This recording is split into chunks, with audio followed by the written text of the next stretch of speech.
The sound of my mother-in-law's voice drifted up the stairs, sharp and critical as ever. She's up there again, probably crying herself to sleep. How is she going to raise these children properly if she can't even pull herself together? I pressed my palms against my eyes, willing the tears to stop. My name is Natasha, and 3 weeks ago, I lost my husband Taylor to a sudden heart attack. Now, I was losing my home to his mother. "Mom, I can hear you," my daughter Athena called from her room, "and I'm pretty sure Mom can too." The floorboards creaked as Ellie climbed the stairs. "I'm only trying to help, dear. Someone needs to maintain order in this house." I opened my bedroom door before she could reach it. "I've got everything under control, Ellie. The kids are doing their homework, dinner's in the oven, and I've already called the insurance company about Taylor's policy." She stood there in her perfectly pressed blouse, lips pursed. "Darling, you look exhausted. Why don't you let me handle things? I raised Taylor on my own after all." "I appreciate the offer, but—" "Mom!"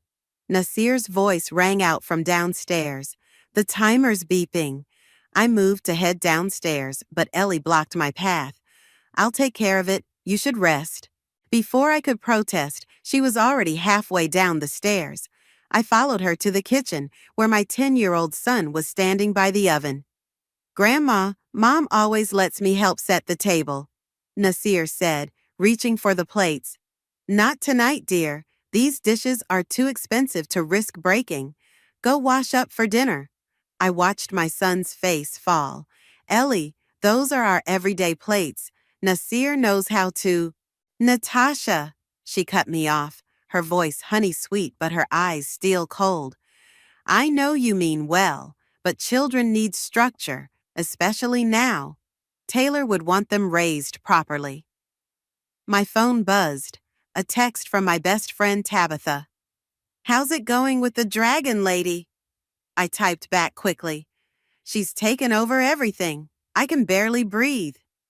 "Want me to come over? I'll bring wine." "Not tonight. She's already commented twice about my drinking problem, aka the one glass of wine I had with dinner yesterday." I looked up to find Ellie rearranging my spice rack. "These should be alphabetized," she muttered. "Really, Natasha, how did you ever find anything?" "Taylor never had trouble finding the spices," I said quietly.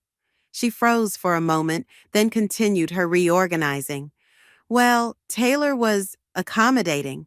Too accommodating sometimes." The front door opened, and Athena came downstairs, her backpack slung over one shoulder. "Mom, can I go to Sophie's house to study?" Before I could answer, Ellie stepped in. "Absolutely not. It's a school night." "But Mom always lets me study at Sophie's on Wednesdays," Athena protested, looking at me pleadingly. I took a deep breath. "Athena's right, Ellie. Sophie's mother supervises their study sessions, and she's always home by 8. Things are different now," Ellie said firmly. "The children need stability, not gallivanting around the neighborhood." "I'm not gallivanting," Athena's voice cracked. "I'm trying to maintain my grades like Dad would want." The kitchen fell silent. Ellie moved to hug Athena, but my daughter backed away, tears in her eyes. "I hate this. I hate that Dad's gone, and I hate that everything's different." She ran upstairs, her door slamming moments later. Nasir appeared in the doorway, his young face worried. "Is Athena okay?" Ellie sighed dramatically. "See what happens when there's no proper authority? Children need a firm hand, Natasha. Taylor understood that." I gripped the counter, my knuckles white. Taylor understood a lot of things. What's that supposed to mean? I looked at my mother-in-law, really looked at her. She'd moved into our house the day after the funeral, rearranging furniture, changing routines, criticizing every decision I made, and I'd let her, too numb with grief to fight back. But watching my children's world shrink under her rules, seeing their spirits dim day by day, something inside me was waking up. "Nothing," I said finally. I'm going to check on Athena. As I climbed the stairs, I heard Ellie's voice behind me. This is exactly why I need to be here. That poor woman can't even handle a simple teenage outburst. I paused on the landing, my hand trailing along the wall where Taylor and I had hung our family photos. My fingers brushed against a small nick in the wood, a secret mark Taylor had made years ago, though he never told me why. Something about that tiny imperfection in the perfect walls of Ellie's new domain made me smile. Taylor had his secrets, his quiet acts of rebellion. Maybe it was time I found my own. Absolutely not. Ellie's voice rang through the kitchen the next morning. No child of mine ever needed a cell phone at 13, and neither does Athena. She's not your child, I said, handing Athena her lunch bag. And Taylor and I already agreed she could have one for her birthday next week. Athena stood frozen between us, her eyes darting back and forth like she was watching a tennis match. Plans change, Ellie said, adjusting her pearl necklace. In times of grief, children need fewer distractions, not more. Mom, Athena whispered. Dad promised.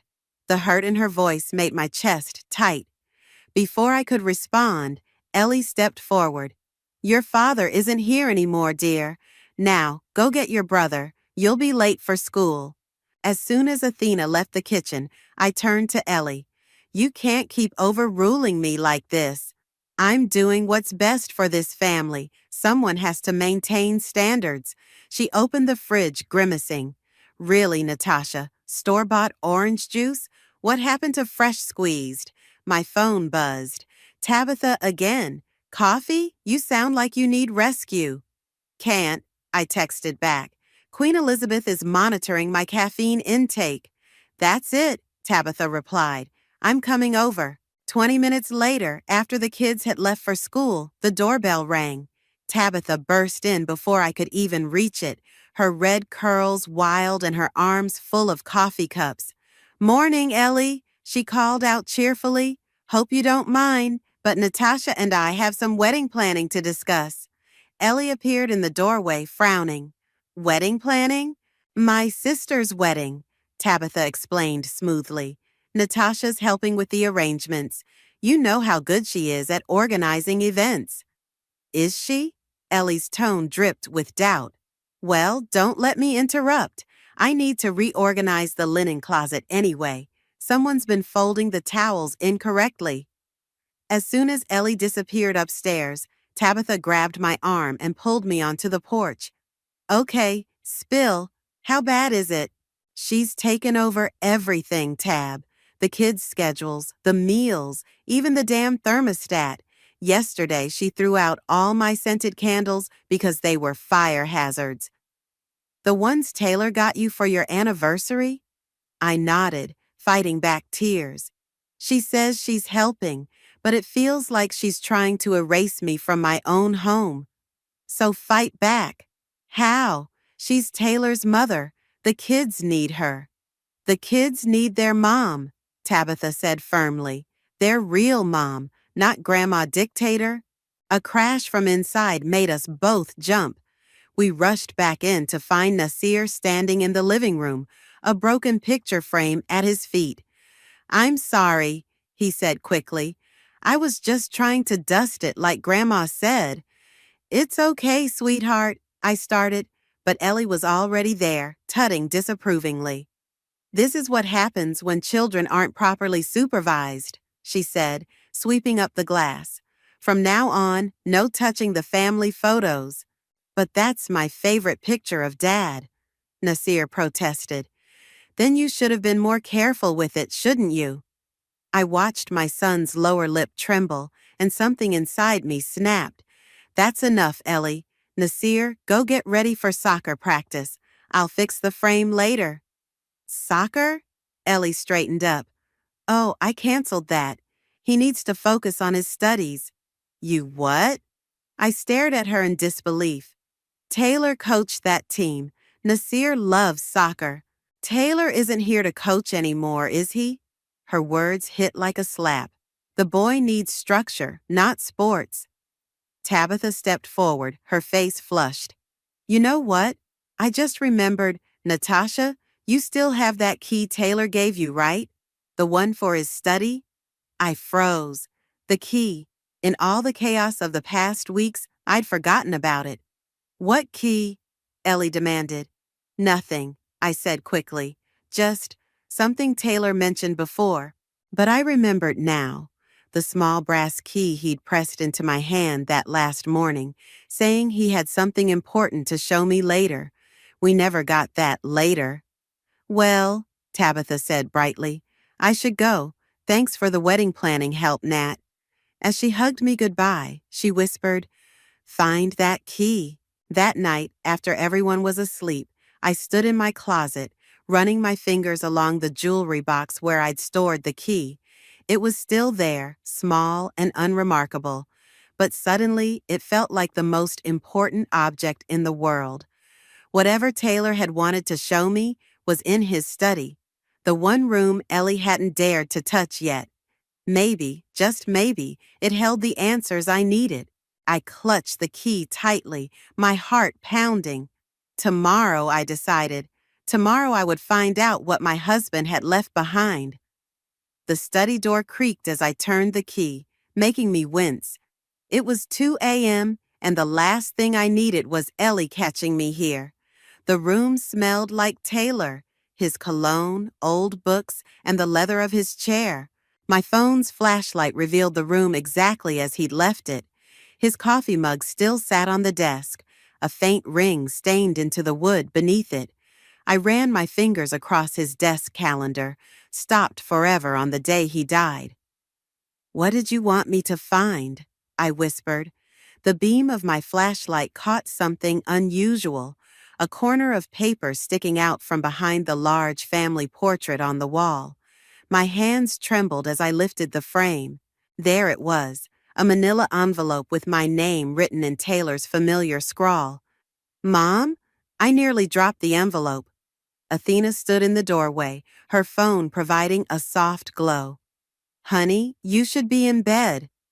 I heard the door. She stepped inside, closing it quietly behind her. What are you doing in Dad's study? I held up the envelope.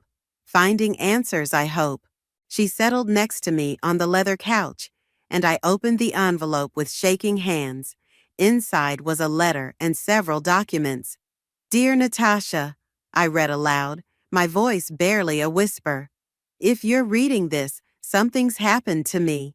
I've been having chest pains lately, and though I don't want to worry you, I need to make sure you're protected. Athena gripped my arm. I continued reading. Mom will try to take control. She always has. She did it when I was growing up.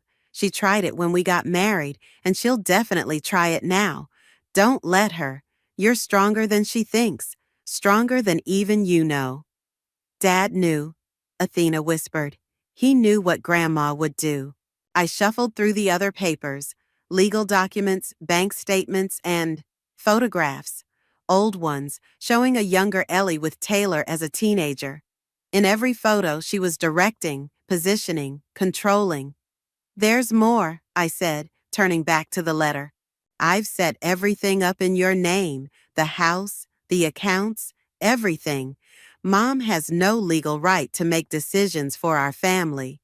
I know she'll claim it's for the best, that she's helping, but don't believe it. She nearly destroyed my first marriage with her interference. I won't let her do the same to you and the kids. Dad was married before? Athena's eyes widened. Briefly in college, I said, remembering. He never talked about it much. The letter continued. I've included proof of everything. Her manipulation, her lies, even the way she drove Sarah away. Use it if you have to.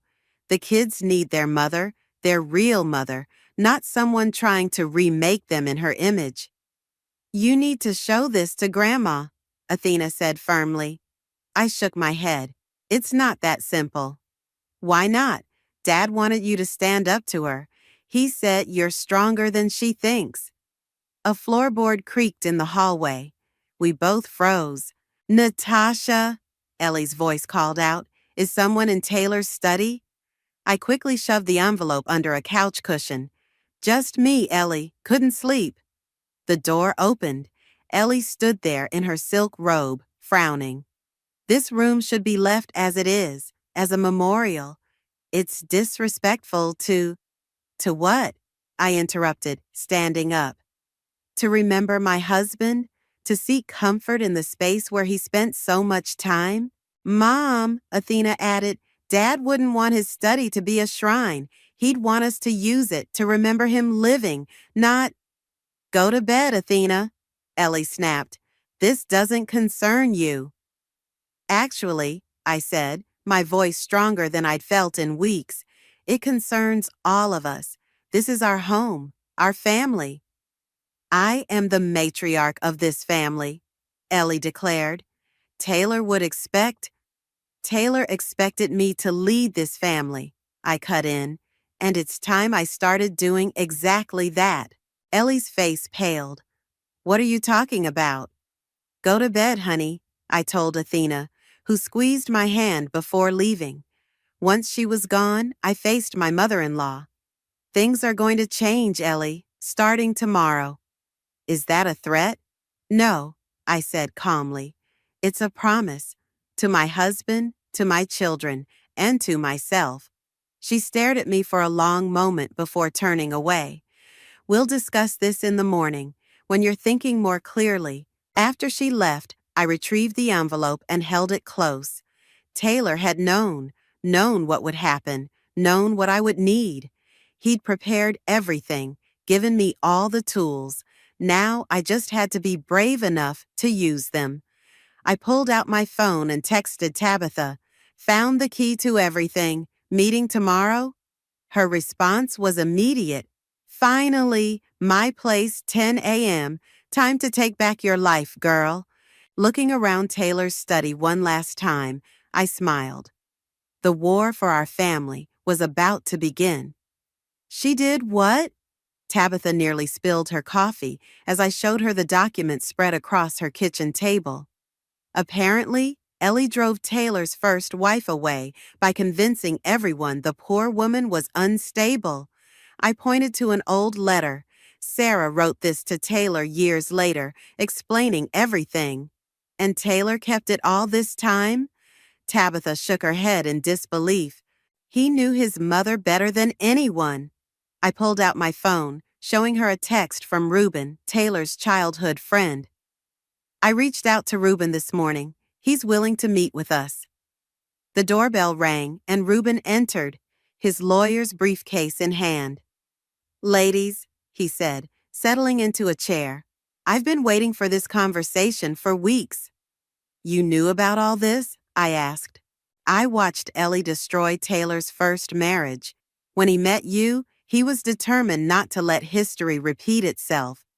Reuben pulled out some papers. These are copies of everything Taylor set up legally. The house, accounts, even the kids' trust funds. They're all in your name, Natasha. So Ellie has no actual power here? Tabitha asked. None, Reuben smiled. She's a guest in your home, nothing more. My phone buzzed. Nasir's school. Hello?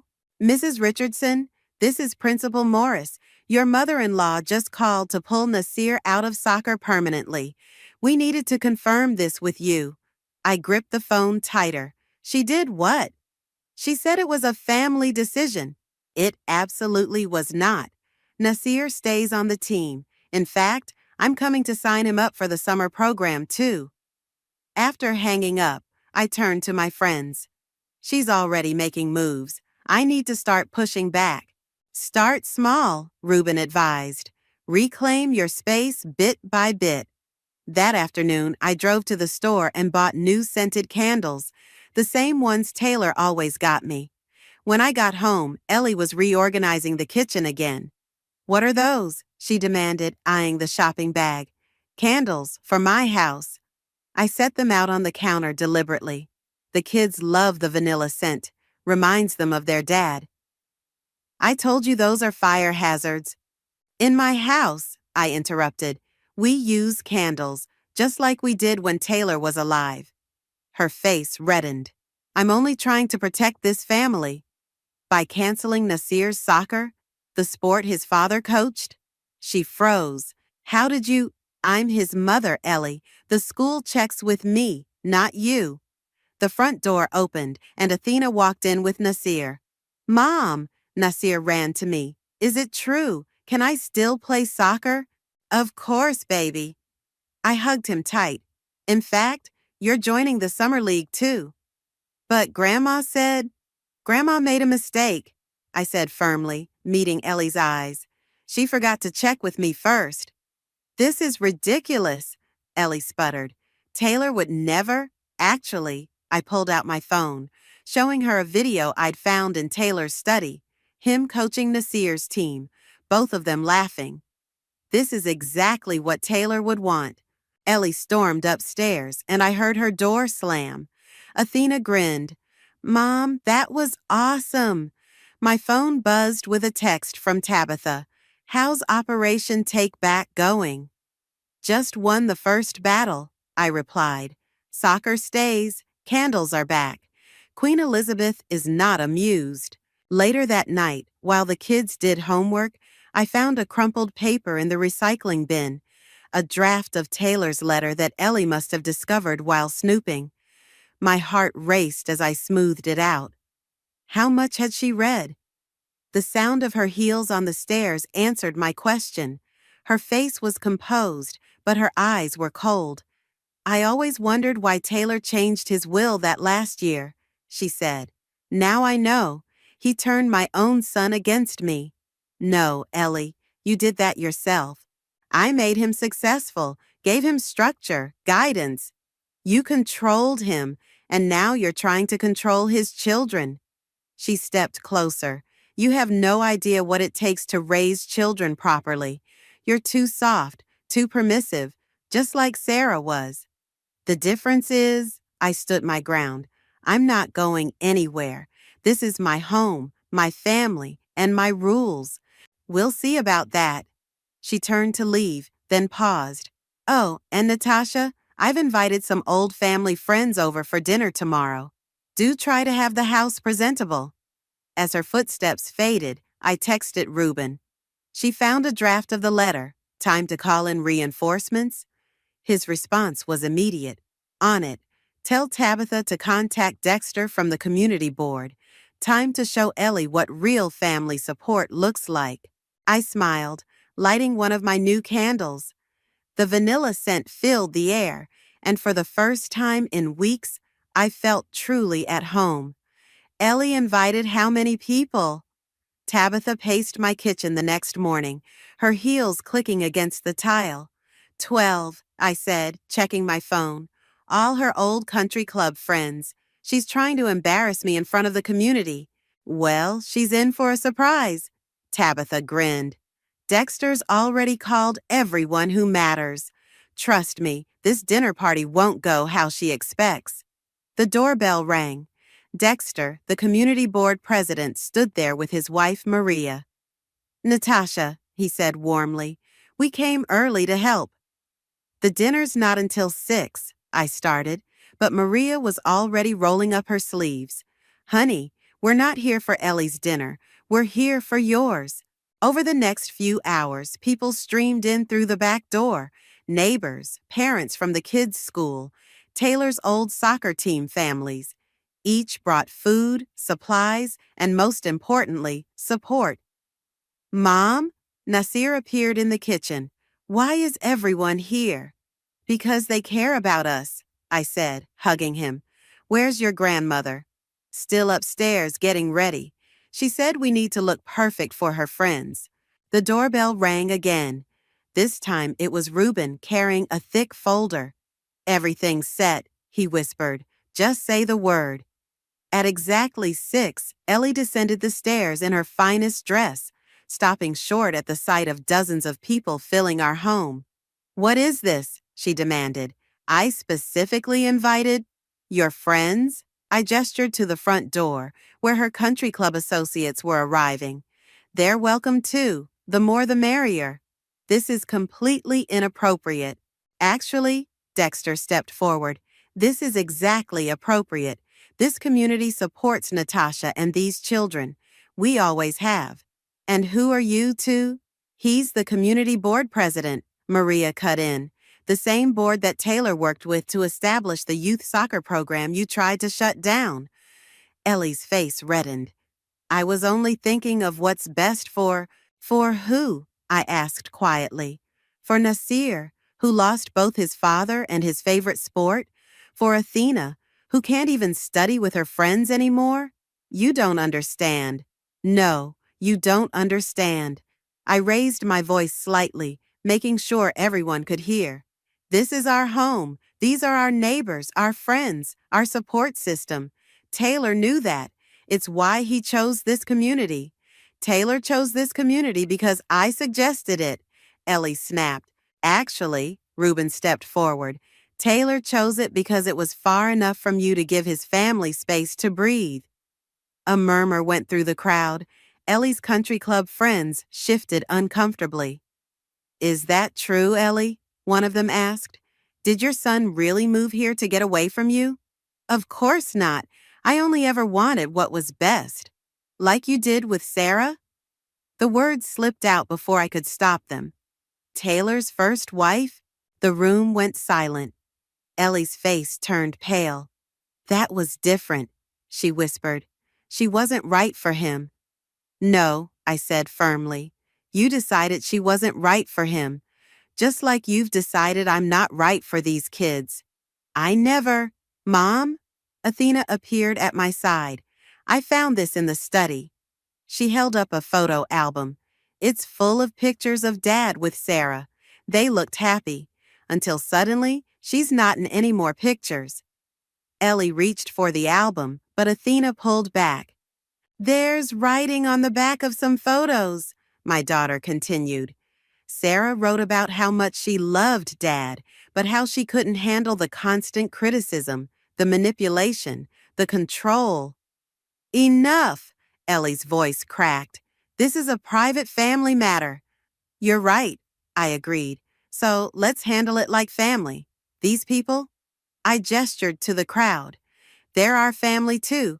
They've been here for us since Taylor died.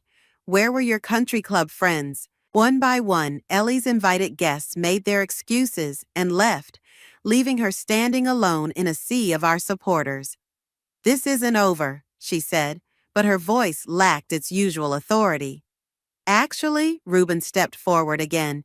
It is. Natasha has legal documentation of everything. The house, the accounts, even Taylor's explicit wishes for his family's future. Would you like me to share those details with everyone? Ellie looked around the room, finally seeing what she was up against. Not just me, but an entire community ready to stand with us. I think, she said stiffly, I need to lie down. As she climbed the stairs, Tabitha squeezed my hand. Round one goes to us. Round one? Maria laughed. Honey, this was a knockout. But watching Ellie's defeated retreat, I knew better. This wasn't over, not by a long shot. She'd regroup, replan, and come back fighting. But this time, I'd be ready. The morning after the dinner party, Ellie was nowhere to be found. Instead, a formal invitation sat on the kitchen counter. Family meeting, 2 p.m., Taylor's old law firm. It's a power play, Reuben said when I called him. She's trying to intimidate you with the setting. Should I be worried? Bring the letter and documents. And Natasha, bring the kids too. It's time they understood everything. At 1:55 p.m., we walked into the law firm's conference room. Ellie sat at the head of the table, flanked by 2 lawyers and her friend Serenity from the country club. The children shouldn't be here, Ellie said immediately. They're exactly where they need to be, I replied, taking the seat opposite her. Reuben sat beside me, placing his briefcase on the table. I've called this meeting, Ellie began, because recent events have made it clear that this family is in crisis. As the matriarch, You're not the matriarch, Athena interrupted. Mom is. Ellie's lawyer cleared his throat. We have concerns about the children's welfare. Mrs. Richardson has documented several instances of questionable parenting decisions. Like what? I demanded. Serenity pulled out a notebook. Allowing unsupervised study sessions, dangerous sports activities, inappropriate social media access. You mean letting me study with Sophie? Athena's voice shook with anger. Or letting Nasir play the sport Dad loved? Your father would want. Don't. Nasir spoke up for the first time. Don't tell us what Dad would want. You didn't even come to his games. Ellie's face hardened. I'm trying to protect you from… From what? I pulled out Taylor's letter. From turning out like their father? The son you tried to control so much he moved across the city to escape you? That letter is a forgery, Ellie snapped. Really? Reuben opened his briefcase. I have the original here, with Taylor's notarized signature, along with some interesting documents about Sarah. The lawyers exchanged glances. Serenity shifted uncomfortably. Who's Sarah? Nasir asked. Your father's first wife, I said gently. The one your grandmother drove away with false accusations and manipulation. That's slander. Ellie stood up. I won't sit here and… Sit down, Mom. A new voice spoke from the doorway. Sarah herself stood there, looking elegant in a business suit. They deserve to know the truth. Ellie fell back into her chair. How dare you come here? I invited her, Reuben said. As Taylor's first wife, she has relevant testimony about your pattern of behavior. Sarah walked to the table. I loved Taylor. We were happy until his mother started spreading rumors about my mental health, my faithfulness, even my ability to have children. You were wrong for him, Ellie insisted. No, Sarah's voice was firm. I was just wrong for you. I wasn't controllable enough, moldable enough, so you destroyed me, but I won't let you destroy this family too. Is that why Dad kept all those pictures? Athena asked Sarah. To remember what Grandma did? Sarah nodded. Taylor never forgave himself for not standing up to her then. That's why he prepared everything for your mom, to make sure history wouldn't repeat itself. Ellie's lawyers were whispering urgently. Finally, one spoke up. Mrs. Richardson, given this new evidence, we recommend… Fire them, Ellie cut in. All of them. This meeting is over. No, I stood up. This meeting is exactly what we needed. The kids needed to see the truth. They needed to understand why their father set things up the way he did. I'm their grandmother. I have rights. You have privileges, Reuben corrected. Privileges that can be revoked. Are you threatening me? No, I said quietly. I'm giving you a choice. Either accept that this is my family to lead or leave. Taylor made his wishes clear. I won't let you do to my children what you did to him. The room fell silent. Nasir reached for my hand under the table. I choose my family, he said firmly. Me too, Athena added. Ellie looked around the room, at her dismissed lawyers, at Sarah's steady gaze, at her grandchildren's determined faces. For the first time, I saw something new in her expression. Fear. You can't just cut me out, she whispered. No one's cutting you out, I said, but things will be different now. My house, my rules, my family. You can be part of that, but only on those terms. She stood slowly, gathering her purse. I need time to think. As she walked out, Sarah touched my arm. You did what I couldn't. You stood up to her. We all did, I said, hugging my children close. Together. Watching Ellie's retreating figure through the glass walls, I felt no triumph, only relief. The truth was finally out, and with it, the power she'd held over us for so long. Now we just had to see what she'd do next. 3 days passed without a word from Ellie. Her bedroom door remained closed, meals untouched outside it. The silence felt like the calm before a storm. She's planning something, Tabitha warned over coffee. Women like Ellie don't just give up. As if on cue, my phone buzzed with a text from Dexter. Heads up, Ellie's at the community center with her country club friends. They're calling an emergency board meeting. Now? I grabbed my keys. Watch the kids, Tab. Go, show her what you're made of. I arrived at the community center to find the parking lot full. Inside, Ellie stood at the podium, perfectly composed in her designer suit. And as a concerned grandmother, I must bring attention to the declining standards in our community. Single mothers without proper support systems. You mean widows whose mother-in-laws try to steal their children? I called out, walking down the aisle. Gasps rippled through the crowd. Ellie's fingers tightened on the podium. Natasha, this is a closed meeting. About my family? I don't think so. I turned to face the crowd. You all knew Taylor. He coached your kids, helped with community projects, believed in making this place better for everyone. Exactly, Ellie jumped in. And now his legacy is right here. I pulled out my phone, playing a video I'd found in his study. Taylor's face filled the screen, recorded just weeks before his death. Hey, beautiful. His voice filled the room. If you're watching this, I guess those chest pains meant something after all.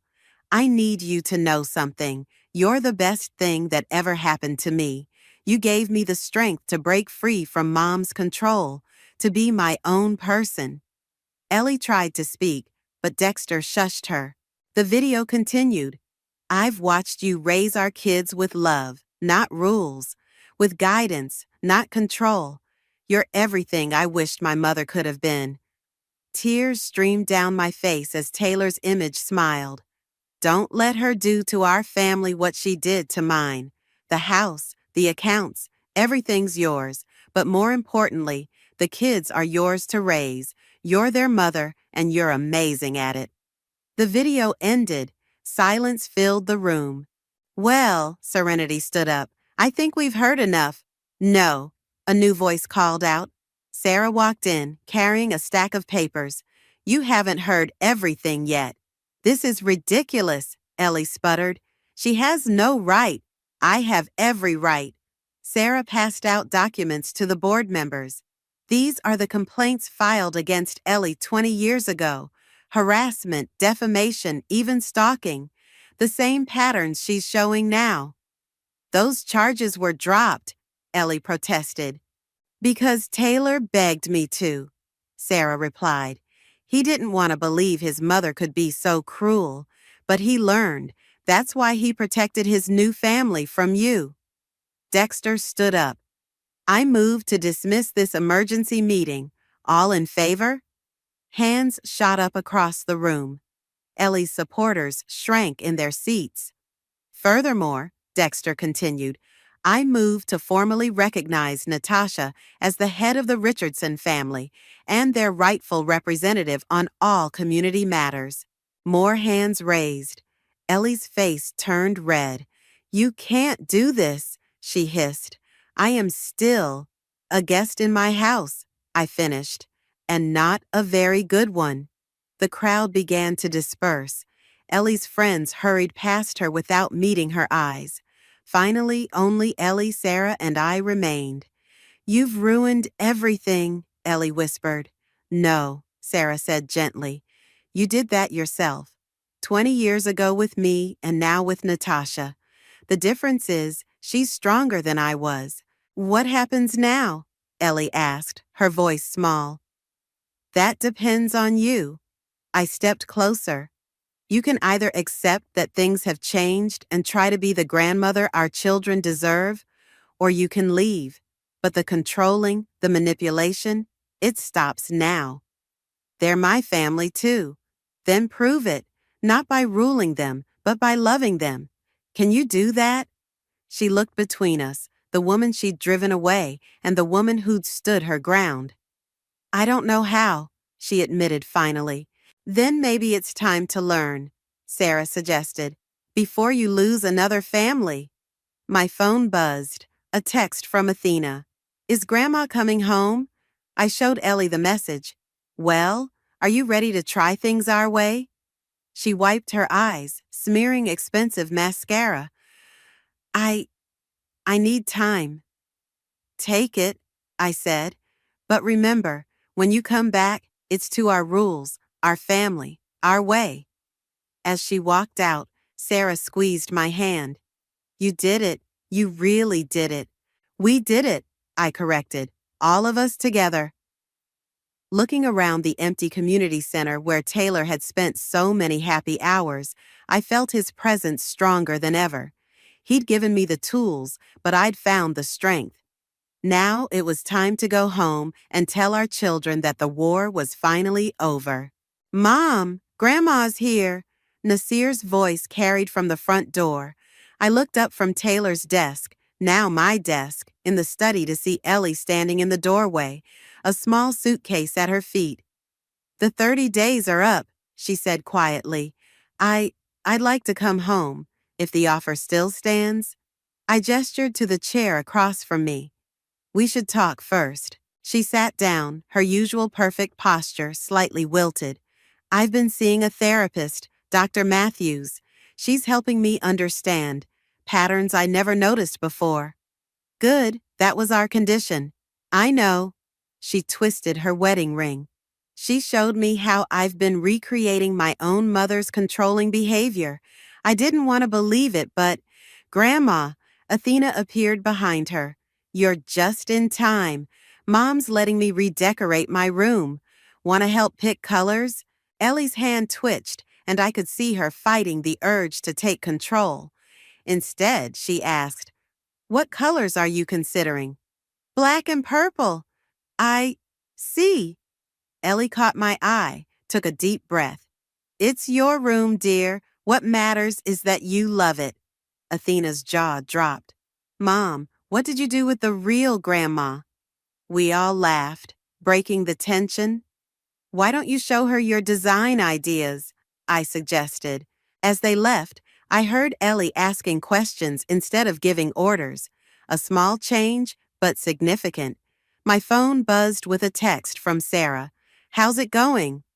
She's trying, I replied. Really trying. The doorbell rang. Tabitha burst in with takeout bags. Family dinner. I brought everyone's favorites, even your weird seaweed snacks, Ellie. You remembered? Ellie looked touched. Course I did. Your family. Difficult, sometimes impossible family, but still family. We gathered around the dinner table. No formal dining room, no strict seating arrangement. Nasir had soccer dirt on his knees. Athena's hair was wild from dance practice, and for once, Ellie didn't comment on either. Before we eat, she said suddenly, I have something for everyone. She pulled out a stack of envelopes. Letters. Dr. Matthews suggested I write down things I should have said long ago. She handed them out, one to each of us, plus one for Sarah and one addressed to Taylor. That last one she placed in the center of the table.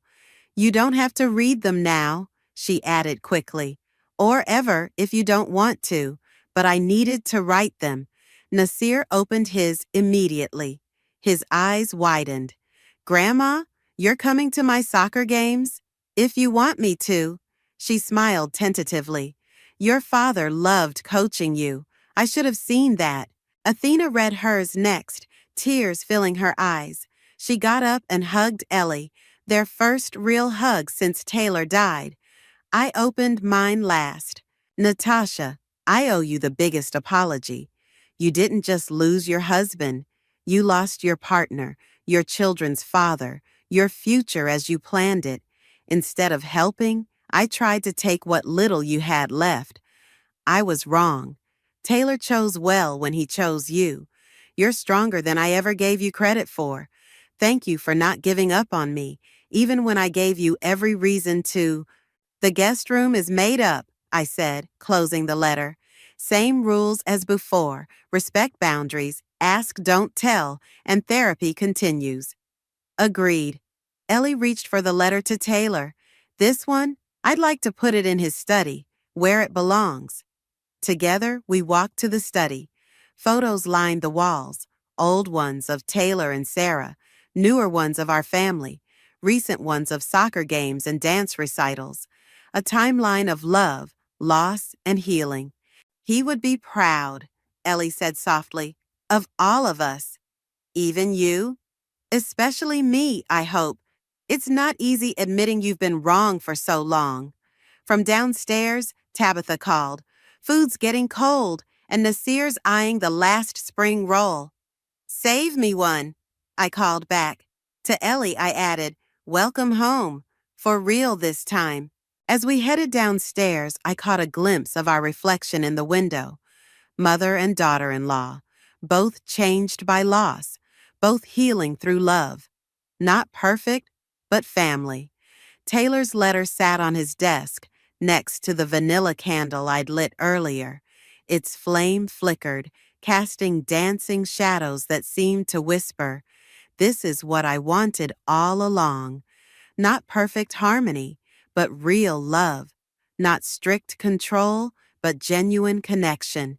Mom, Athena called. Nasir's telling Grandma about his goal last week, and he's totally exaggerating. Am not, Nasir protested. Are too. Ellie caught my eye and smiled. A real smile, not her usual practiced one. Shall we go referee? No, I said, returning her smile. Let's just go listen. Sometimes that's all family needs to do. Together, we rejoined our beautifully imperfect family, leaving Taylor's study behind but carrying his love with us, always.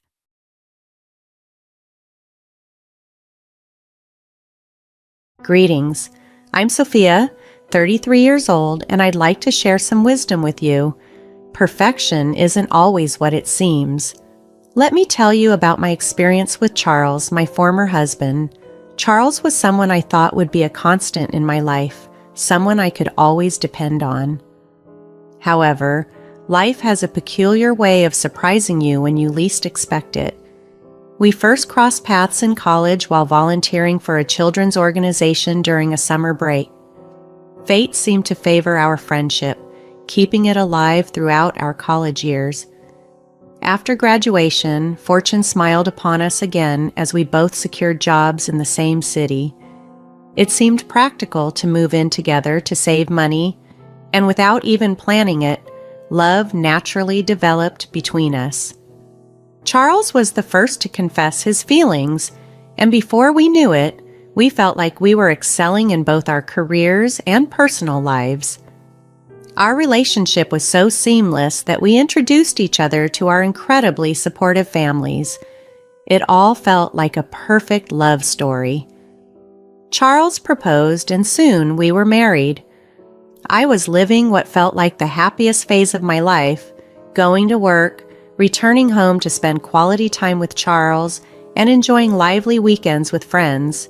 When it was just the two of us, it still felt wonderfully complete. At least, that's what I thought. Then, one day, everything shifted. It began with an unexpected call from my cousin, Natalie. "Hey, Sophia, I know we don't talk often, but that doesn't mean we aren't close," she started, setting a tone that signaled something serious was coming. Natalie then shared that she had tried a blind dating site recommended by a friend. No names, no pictures, just conversations, and if it felt right, they would meet. Excited, I half joked, "You're not engaged, are you? I'd be thrilled for you." But Natalie continued seriously, "Sophia, listen, this is important. I matched with someone and we agreed to meet at a cafe." As she described walking into the cafe and asking the waiter about her blind date, my heart sank with the suspense of her story. She finally revealed, "Sophia, I hate to be the bearer of bad news, but that guy, it was Charles."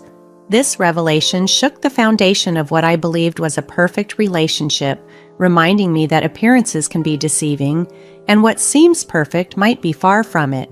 He was there, sitting just as my cousin Natalie described. The moment I recognized his face, I stormed out of the cafe. "Wait, are you absolutely sure it was my Charles?" I asked, disbelief choking my words. Natalie responded confidently, I'm 1000% sure, Sophia. We've only met a few times, but I still follow you on social media. I'm sorry to be the one telling you this. It must be so confusing. If this is some kind of cruel joke, Natalie, it's not funny at all. I just can't talk right now. This is ridiculous, I said, ending the call abruptly. Overwhelmed with anger and confusion, I struggled to process the situation. I had always trusted Charles completely, clinging to the hope that there had been some mistake. It was a Saturday and Charles was supposedly out golfing with a friend. My suspicions overwhelmed me, and I did something I never thought I'd do. I snooped around. I started with his laptop, but it was clean, revealing nothing. Undeterred, I turned to his iPad, scouring it for any sign of the blind dating app Natalie mentioned. Nothing. But then, to my dismay, I found Tinder installed. Hesitant yet compelled, I opened the app and discovered conversations with other women, plans to meet, flirtatious exchanges. It was all there. My heart sank as I considered the possibility that he might be with one of those women at that very moment, lying about his golfing trip. My mind raced, imagining the worst scenarios, and guilt washed over me for how I'd reacted to Natalie. She was trying to help, and I had been rude to her. Armed with undeniable proof, I knew I needed to reach out to her again. "Hey, Natalie, I owe you an apology for hanging up earlier. It was just a lot to take in," I said when she answered. "No worries, Sophia. I understand finding out something like this is never easy," she replied sympathetically. "So, did you find anything?" she asked gently. "Not the blind dating app, but I found Tinder on his iPad. The conversations are recent, from just 3 weeks ago. I can't believe this is happening after 6 years together," I confessed, my voice breaking. "That's rough, Sophia. Maybe it's time to confront him." "When did this blind date of yours happen?" Natalie inquired. "Just last Saturday," I replied, my voice tinged with hurt and disbelief. "He told me he's been single since college. Can you believe it? He made up stories about caring for his sick mother, playing the sympathy card. That's why he said he couldn't meet sooner." Natalie's voice was a mix of outrage and support. "Unbelievable. Charles told me he was helping out a friend in trouble that same day." As the reality of the situation sank in, I realized it was time for a difficult conversation with Charles. The truth had to come out, but knowing how to approach it was going to be one of the hardest parts. "He drove 3 hours just to see you. I'm sorry you're having to deal with this, Sophia. I hope you make him understand the consequences of his actions." As we talked, I could feel my anger bubbling up. Honestly, it wouldn't surprise me if he was still with some other girl, pretending he was with his buddy. At that moment, everything I believed in started to crumble, and my insecurities gnawed at me, making me question where I went wrong. Despite my deep love for him, I knew I couldn't let this slide easily. No amount of affection justified staying in a marriage where I felt utterly disrespected. So, before he came back that evening, I made a decisive move. I packed all his belongings into 2 travel bags. My plan was straightforward: confront him, face the truth, and ask him to leave our home. It was time for me to stand up for myself. Charles finally came home late at night, and I was waiting for him by the kitchen counter. "What's wrong, honey? Why do you look so furious? And what are these bags for? Are you going somewhere?" "No, I'm not going anywhere. You are. And enough with the honey and jokes. Can you make me a cup of ginger tea? I mean, you must be extremely tired," I said sarcastically. "Tired? Tired of what, Charles? Tired of lying? Going around to see other girls, huh? What do you mean?" I confronted him directly. He looked puzzled. "You did not tell me you got stood up at a blind date last week. How did you know? Were you spying on me? You're crazy." "No, it wasn't me. Turns out the person you were talking to was my cousin, Alana, from the wedding, if you remember her. She saw you and fled the cafe," I revealed, watching his facade crack. "No, honey, there must be some misunderstanding. Is Alana sure it was me?" Charles stammered, trying to regain his composure. "Oh, come on, cut the crap. I've read your conversations on Tinder. How low can you go? Why did you even marry me if this is what you had in mind?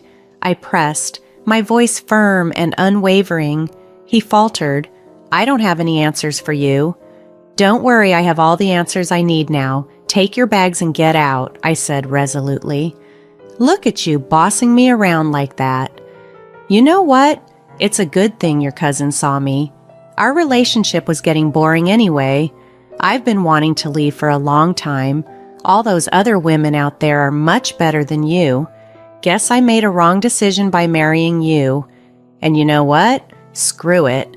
As hurtful as his words were, they only strengthened my resolve. It was clear that ending this marriage was the right decision. I watched as he took his bags and left, finally freeing me from the weight of his deceit. It was a painful yet empowering moment, marking the end of one chapter and the uncertain beginning of another. I wasn't even golfing today. I met a girl who's much more attractive than you. She's vibrant, not drained and weary like you, Charles spat out harshly, his words like daggers. I'm taking the suitcase and leaving. Enough, Charles. This marriage is over and I'm relieved, I replied with a mixture of sorrow and determination. Just like that, my deepest fears were realized. Charles left, and soon after, we were officially divorced. I clung to a sliver of hope that he might apologize, but instead he continued to belittle me, insisting I wasn't good enough. At first, I felt insecure and isolated myself, finding solace only in the melodrama of reality TV shows. I'd return from work, lose myself in television, and often forget to eat. That was my life for a few months. However, things began to change when my parents and friends intervened. They encouraged me, lifting my spirits and urging me to seek therapy. Gradually, I began to heal. I took up yoga, adopted a pet cat, and established a routine that helped distract me from my past trauma. These changes were transformative. After emerging from that dark phase, I felt ready to open my heart again. I began dating, and then I met Kyle at a friend's wedding. Kyle, a charming New Zealand 4 years my junior, caught my eye. Despite our age difference, he possessed a maturity that was lacking in many others I'd met. We started dating, and just 5 months into our relationship, he surprised me by flying us to New Zealand to meet his family. Upon meeting his mother, Doris, and his sister, Judy, I was warmly welcomed. Sophia, Kyle has told us so much about you. I can't believe how strong you are after everything you've been through, Doris exclaimed. Mom, Judy, Sophia's faced everything head on. I admire her strength every day, Kyle added, his voice filled with pride. Judy chimed in, Seriously, Sophia, I can't imagine going through what you did. You're like a superhero. I laughed softly. Well, I don't have a cape, but I appreciate the sentiment. It was tough, but meeting Kyle has been a silver lining. He's helped me change the way I feel about myself. You're like a breath of fresh air, Sophia. We're lucky to have you here, Judy continued, making me feel even more accepted. The conversation turned lighthearted when Doris recounted, one time Kyle tried to impress a girl by learning salsa dancing and ended up stepping on her toes the entire time. That's hilarious. I hope he's improved his dance moves since then, I joked. Doubtful, but it keeps family gatherings entertaining. We have dinner at our uncle's tomorrow. You should come and meet the rest of the family. Yeah, you should. They all agreed enthusiastically. The warmth and acceptance of Kyle's family enveloped me, making me feel at home and cherished. It was clear I had found a new beginning, and this time it was filled with genuine love and laughter. Some might think I'm moving at warp speed, jetting off to New Zealand with Kyle and now getting to know his entire family, but life with Charles taught me important lessons. I knew Charles for a long time, and yet that relationship ended in betrayal and heartbreak. With Kyle, I decided to trust my instincts and embrace the new. Kyle came into my life and quickly provided the kind of love and security that Charles never did. It felt like the upgrade I desperately needed. His family welcomed me with open arms, giving off warm, comforting vibes that made me feel at home. After about a year of wonderfully steady and loving relationship with Kyle, he surprised me yet again. He whisked me away to where our story first started. But this wasn't just any dinner date. Kyle had gone all out, booking a private table at the very hotel where my friend's wedding had taken place. The same wedding where we met. As we sat down to dinner, I sensed something big was about to unfold. Sophia, we've been together for a year now, and honestly, what we have feels so real. My family adores you, and I love you more than I can express, Kyle began, his voice filled with emotion. I know you've had a tough time in the past with your ex, the cheating, the insecurities that followed. I'm not trying to rush things, and I know a year might seem quick to some, but I have this ring here. I'd love for you to be by my side for the rest of our lives. You don't have to answer right away, and even if you do, we don't have to rush to the altar. Take all the time you need, but I just want you to be mine. Tears of joy welled up in my eyes. Oh my God, Kyle, yes. Let's take it one step at a time. That sounds perfect, I responded, overwhelmed with happiness. And you know, my mom is already talking about grandkids, he joked, lightening the mood. I know, babe, I laughed along. Like you said, one step at a time. So there we were, Kyle and I, newly engaged and taking things slow. We decided against rushing into wedding planning madness. Instead, we chose to savor our engagement, enjoying life just as it was. The only notable change was how deeply our lives were intertwining, growing together in love and understanding day by day. I had moved into Kyle's place and everything was going well until life decided to throw me an unexpected twist. I was at my favorite bakery, the one I've been visiting for years, picking up our usual order of special cronuts when I unexpectedly ran into Charles. My eyes widened in surprise upon seeing him, and he looked just as taken aback. However, he wasn't alone. He was accompanied by a woman. Oh, hey, Sophia, what a surprise. It's been a while, Charles greeted me. Yeah, it has. Hi, Charles. And who might this be? I asked, turning to the woman with him. Meet my girlfriend, Anna. Hey there, you're Sophia, right? She said, extending her hand. Yep, that's me, Charles's long-lost friend, I replied with a slight smile. Well, you guys catch up. I was just heading out. So, Anna, huh? I continued as she nodded.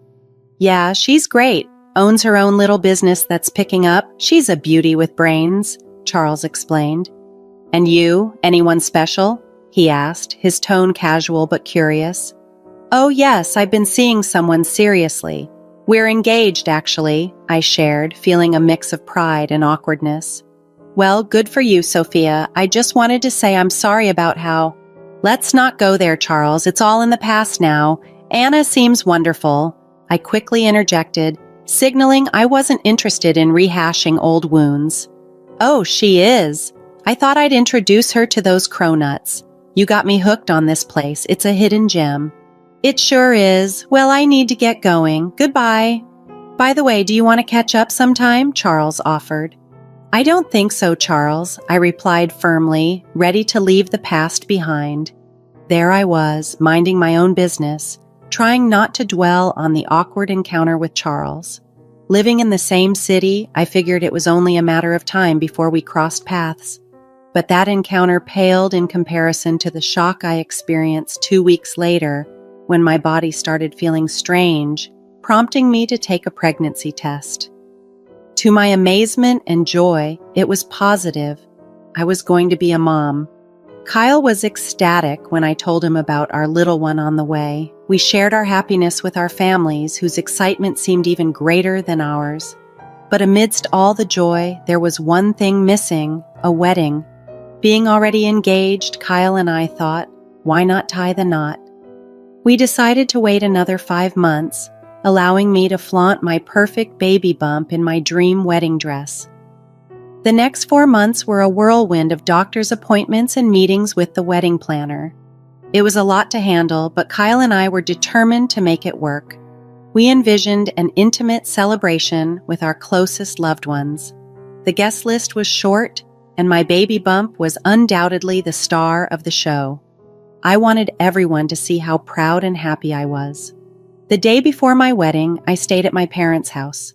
We decided not to have a rehearsal dinner, but it was still a big and emotional evening, spent reminiscing and looking forward to the future with Mom and the rest of the family.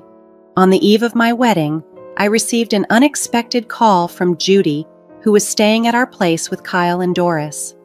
"Hey, Sophia, everything okay over there?" I asked, sensing the unusual tone in her voice. "Yeah, pretty much everything's fine. I'm just a bit confused. Kyle and Mom went out to pick up some last-minute essentials and I'm here alone. A guy came by with some cronuts asking for you," Judy explained, sounding puzzled. "Did you get his name? Who was it?" I inquired, a hint of concern creeping into my voice. "No, I didn't catch his name. He didn't seem like one of your close friends because he looked shocked when I mentioned the wedding," she replied. "It must be some old acquaintance, I guess. Did you tell him I was getting married?" I asked, trying to piece together who it might have been. "Yeah, he seemed curious, asking about your whereabouts and who I was. I told him I'm your fiancé's sister and that there's a wedding tomorrow. Thinking about it now, I feel silly for giving out all that information without even asking his name," Judy admitted with a slight chuckle. "Don't worry about it, Judy. I think I know who it was. Probably Charles. Just stay safe until Doris and Kyle get back," I reassured her, though a part of me was unsettled by the idea of Charles showing up like that. I was puzzled about how Charles had gotten Kyle's address. It seemed unlikely that he had been following me. After all, he was with Anna now. Maybe he had seen me around the apartment complex and figured out where I lived. After the last time we spoke, when I firmly said no to catching up, maybe he thought to try his luck again. But it didn't quite add up. However, it was my wedding day the next morning, and I didn't want to dwell on these distractions. Charles wasn't a threat, just a part of my past I'd moved beyond. So, I focused on the excitement of the day, following the doctor's advice not to stress over the small things. The wedding was set for the afternoon, so I started getting ready early in the morning, amidst the joyful chaos at the venue. I was in the hotel suite I had booked for me and my bridesmaids, all of us buzzing with anticipation. Finally, it was time for the ceremony. The music began, and my father started walking me down the aisle. Kyle was waiting for me at the altar, and all our loved ones were there, their faces beaming with joy. Just as I took my fourth step down the aisle, a voice interrupted the music. "Hey, Sophia!" I turned, and there was Charles, causing a stir among the guests. "I need to borrow you for a minute," he called out assertively. "Charles, you are making a fool of yourself. Just leave," I responded firmly, my voice echoing slightly in the hushed venue. "I'm not going until you talk to me," he insisted, his presence casting a shadow over my special day.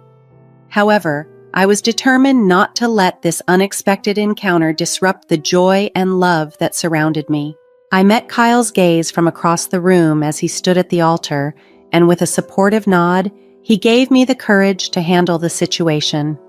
"Everyone, please give us 10 minutes, I announced calmly before taking Charles by the elbow and leading him to a secluded spot. "Charles, are you serious right now?" I confronted him, my voice low but firm. "I was walking down the aisle at my wedding, and you chose that moment to interrupt. What are you thinking?" "Sophia, please hear me out. I've made a huge mistake, and I need to talk to you," Charles pleaded, his voice desperate. "Talk? On my wedding day? This is unbelievably disrespectful to Kyle and everyone here," I retorted, incredulous at his timing. "I saw you the other day going to our old favorite bakery. Listen, there's no Anna. I paid a girl $60 to pretend to be my girlfriend, to make you feel jealous. I wanted to talk to you before it was too late," he admitted shamefully. "Charles, are you kidding? You paid someone to make me jealous? This is like something out of a terrible teen movie," I scoffed, my anger rising. "Sophia, I've made mistakes. I thought I could find something better, but I was wrong, he continued, his eyes pleading. Spare me the details, I snapped. Just listen, I know I messed up. I tried to move on and even got into another relationship. I proposed, but she confessed she was already married. I was heartbroken. It's brutal out there. No one can love me the way you did. Do you even hear yourself? You want me back because no one else will give you the attention I did? Trust me, we can make this work. I will love this baby as my own, he added hastily. Charles, you're a fool to think I'd leave my loving fiancé for a cheater like you. This is karma. You're getting back what you put out into the universe. It's not my fault you ended up heartbroken. And now you're here, ruining my special day just for a bit of attention. I'm sad for you. We've known each other a long time and I did love you, but you better save your love for someone else. Now get out before I call the cops. You've already created a huge scene, I said resolutely, my patience wearing thin. I was upset that Charles had hijacked this special moment, but there was also a part of me that felt a sense of satisfaction, like karma was indeed doing its work. Returning to the wedding, I reassured everyone that it was just a minor misunderstanding. Finally, I walked down the aisle once more, reaching Kyle, who was waiting with open arms. We exchanged our vows, the incident with Charles now just a small shadow on a day filled with much greater light. We were surrounded by love, and that was all that truly mattered in the end. After the unexpected drama, the wedding reception turned out to be phenomenal. It was as if the earlier disruption had never happened. Surrounded by our closest family and friends, the evening was filled with laughter, music, and dancing, a true celebration of love. During the reception, Kyle gave a heartfelt speech that captured everyone's attention. Today has been nothing short of magical. Just look at my radiant bride, Sophia. From the moment I met her, I knew she was extraordinary. She's not just my ride or die, she's the whole playlist to the soundtrack of my life. Her laugh is my favorite melody, and her smile, it's the sunshine that brightens my entire world. Sophia, you are the missing puzzle piece that completes this complex game of life for me. I'm so grateful to have you as my partner in crime. I promise to always have your back through all the highs, the lows, and the inevitable plot twists. Your kindness, your strength, and your love make my heart do a happy dance every single day. So, here's to us, to our love story, and to all the epic moments that await us. And now, I'm excited to share a little life update. We are just a week away from welcoming our little girl into the world. My journey might not be the wildest drama you've heard, but it's uniquely mine, and perhaps it resonates with some of you, especially those who have navigated the turbulent waters of infidelity. Here's what I've learned. Sometimes the best revenge is simply living your best life, focusing on being the best version of yourself. Life has a way of working things out, and what's meant to be will always find its way. I thought Charles was my forever, and when that crumbled, I was devastated. But then life surprised me with Kyle, the unexpected upgrade I never knew I needed. So, if you're experiencing a tough time, remember that brighter days are just on the horizon. Keep shining, keep pushing forward, and know that sometimes life's greatest gifts come wrapped in the most unexpected packages.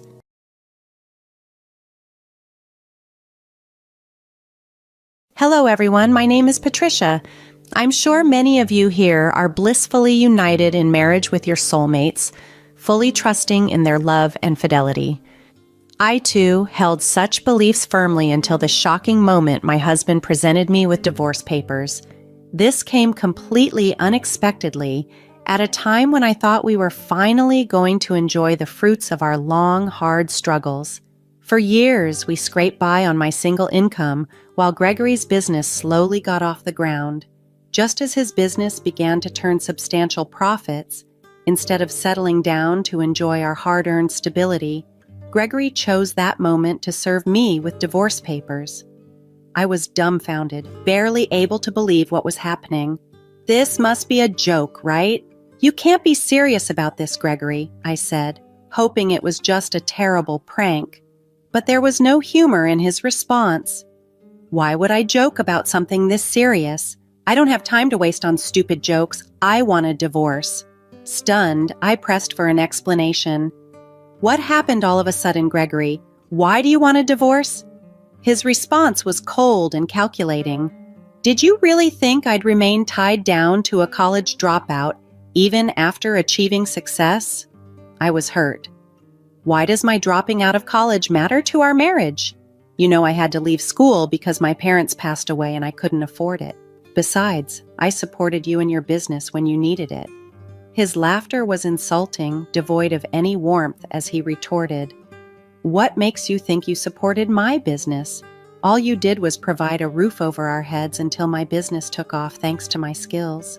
You don't have the acumen to manage or contribute to a business, which is why I need this divorce. Why are you being so cruel?" "Your business succeeded because of my support," I argued. "Yes, you helped a little, but it was my efforts that made it successful. Now, I don't need your financial support. I need someone who can elevate my social standing, someone impressive to my new business associates, and someone who can help propel my business even further. You are neither smart enough nor attractive enough to be that person for me. I've got everything I need to." It was a brutal blow, undermining everything we had built together. Gregory's words revealed a harsh truth about how little he valued my sacrifices and contributions. I was devastated by Gregory's decision to end our marriage.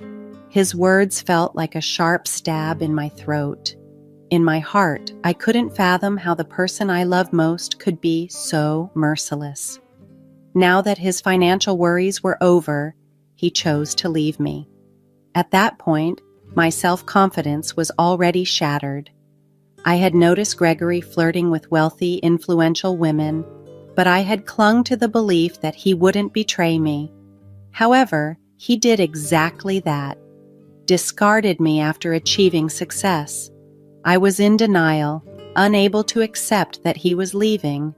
Despite my heartbreak, I loved him deeply and desperately wanted to salvage our relationship. Every attempt to discuss our issues only resulted in more humiliation from Gregory. In a last-ditch effort, I turned to his father, Tyler, for help. Tyler, a man of strong principles, invited us to his home for a discussion. When Gregory arrived, Tyler confronted him. "What is this nonsense I'm hearing, Gregory? You're divorcing Patricia and claiming she isn't worthy of you? What's wrong with you?" Gregory responded defensively, "Dad, Patricia just isn't the right fit for me as a wife. She couldn't run my business if needed. I need a partner who matches my professional aspirations." "Are you serious, Gregory? What kind of flimsy excuse is that? Why do you think Patricia can't manage your business? She's an intelligent woman," Tyler argued. "Please, Dad. She doesn't even have a college degree. She's just a bank teller. She's not suited to be a businessman's wife," Gregory retorted. Hearing Gregory repeat those cruel words was heartbreaking. I couldn't hold back my tears. Anyone else might have walked away from such humiliation, but I wasn't strong enough. I was foolishly in love with Gregory. He was my first and only boyfriend. I didn't want our relationship to end, but I was faced with the painful reality of his indifference and disrespect. I was willing to do anything to win Gregory back, but as I wept, he just stood there emotionless, his face void of any sympathy. Meanwhile, Tyler, his father, struggled to maintain his composure. His voice trembled with anger as he spoke. "This is one of the most absurd things I've ever heard in my life. Gregory, if you think a college degree is the issue, you should be encouraging her to get one, not divorcing her because she doesn't have it. Think carefully before you make such a foolish decision." "My mind is made up, Dad," Gregory replied coldly. "I've already wasted too much of my youth on a woman who can't secure a decent job. I'm not spending another dime or second on Patricia. It's time for me to find someone who is truly fit to be a businessman's wife. Tyler sighed deeply, his disappointment palpable. Son, I can't force you to do the right thing, but believe me, you are making a huge mistake. And when you realize it, don't expect me to bail you out. You won't need to, Dad. I'm confident in my decision. There's no scenario where I'll regret this or need Patricia's help, Gregory declared confidently. As Gregory spoke those final words, my tears had stopped. The harsh reality hit me. Gregory would never want to stay married. He despised me and was eager to be free of our union. Even his father couldn't sway his decision. At that moment, I realized I didn't want him to change his mind either. I simply walked out alongside Tyler, who managed a small laugh amidst the tension. Tyler gave me a few days to process everything and strongly urged me to initiate the divorce. It's for the best, Patricia, he insisted. As the initial shock wore off, the sting of Gregory's insults began to sear my soul. Yet instead of sinking deeper into sadness, I felt a growing anger, a fiery realization that perhaps this divorce was indeed the right move. But before I made any concrete decisions, I called Tyler to my place for one more conversation. When he arrived, I asked, Tyler, you want me to go through with this divorce immediately, right? Yes, Patricia, that's exactly what I believe you should do. But why, Tyler? Don't you want me to stay with your son? I thought you disagreed with his decision. I do disagree with it. He's being foolish, and honestly, I think I failed somewhere in raising him. I never wanted him to leave you. Tyler's words, filled with regret and frustration, clarified the situation for me. It wasn't just about the lack of a college degree or not fitting into Gregory's vision of a successful businessman's wife.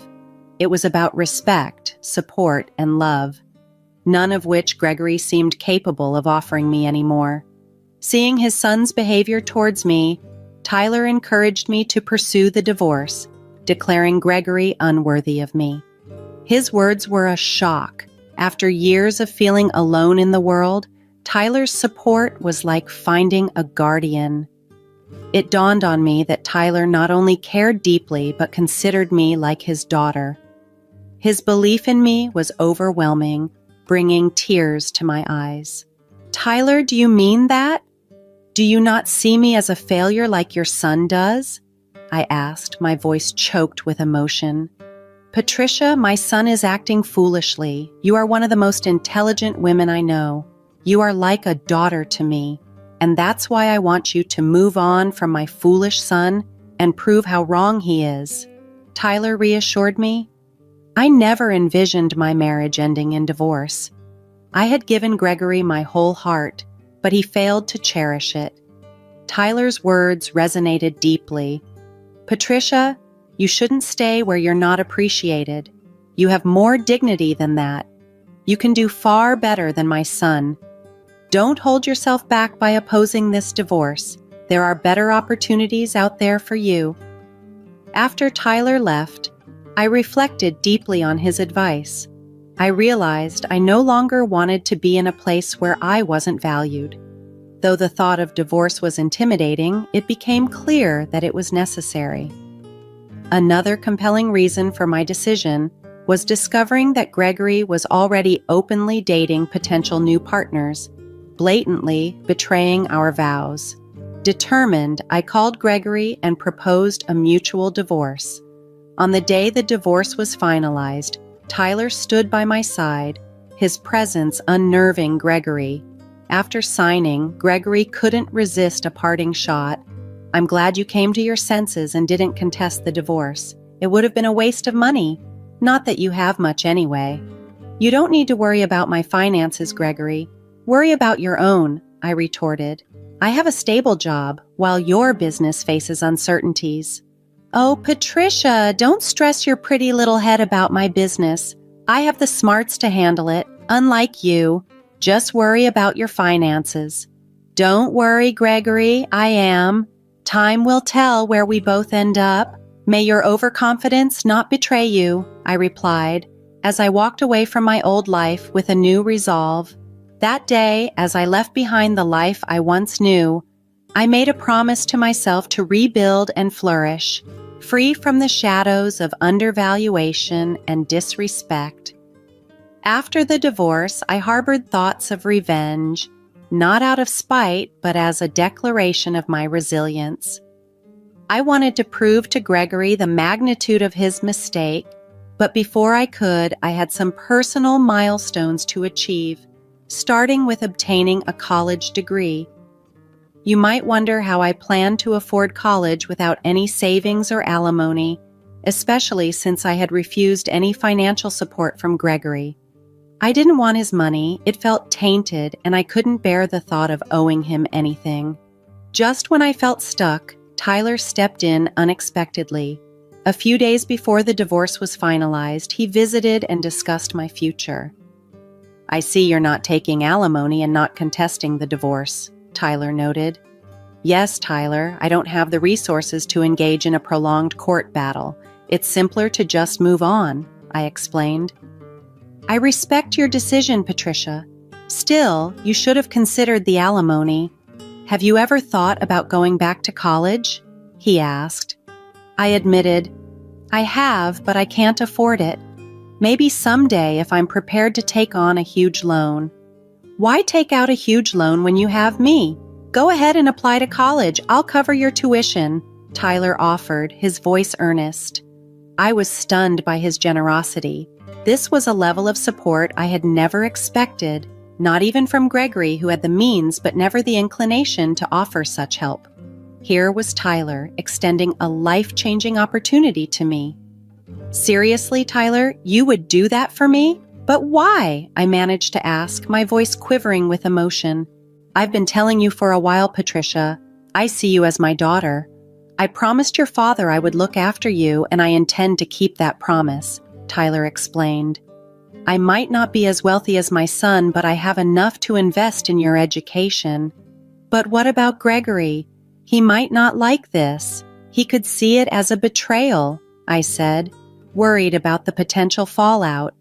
It wouldn't be as big a betrayal as he was. It's time he learned his lesson. Besides, this is my money, Patricia. He doesn't need to know or have a say in what I do with it, Tyler asserted with a firm nod.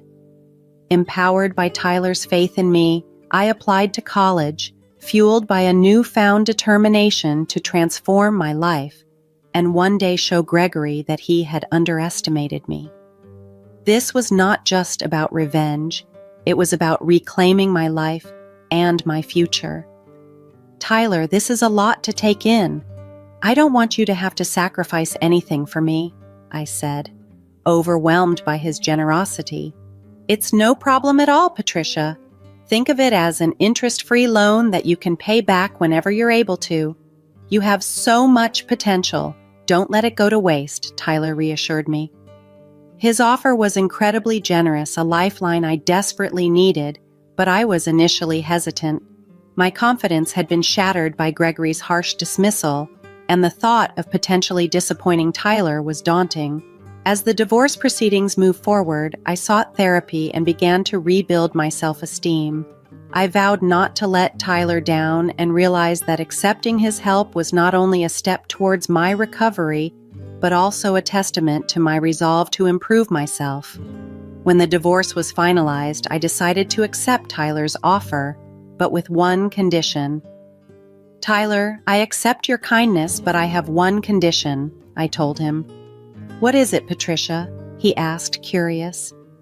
I've promised myself to repay this money once I'm financially able. I'll accept your help on the condition that you agree to take the money back when I can return it. Tyler laughed softly. Oh, God, you know I would never have taken the money back. You know me too well, Patricia.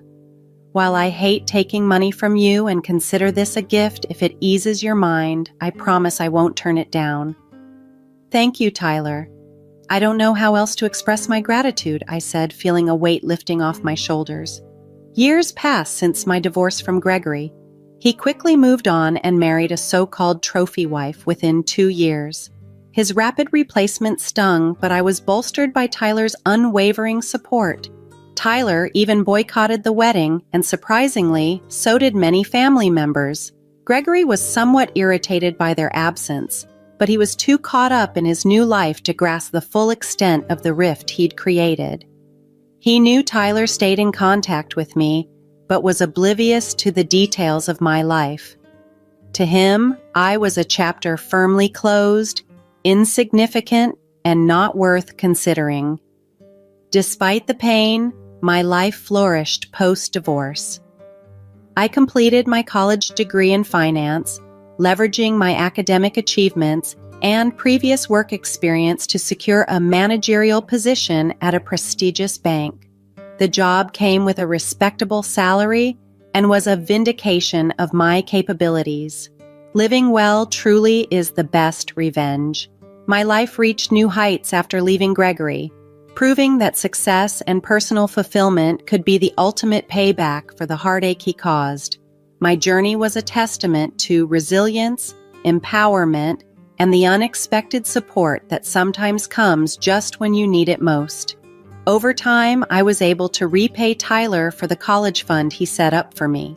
It took a while, but I kept my promise to myself and him. While my career and personal growth were on the rise, Gregory's life took a different trajectory. His business began to falter following a series of poor decisions and investments.